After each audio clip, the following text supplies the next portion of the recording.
benci perokok. Gue benci perokok. Yang gue benci dari perokok, hal simpel sebenarnya.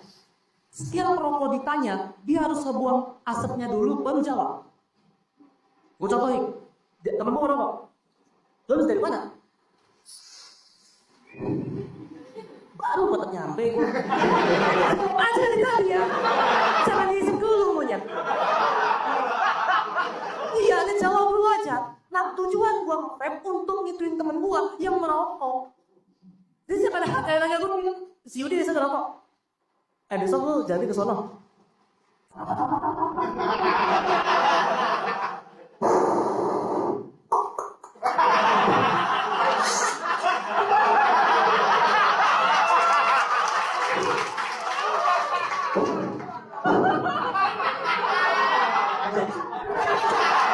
Sebelum puasa sebetulnya. Yang penting si perokok itu udah kebales aja.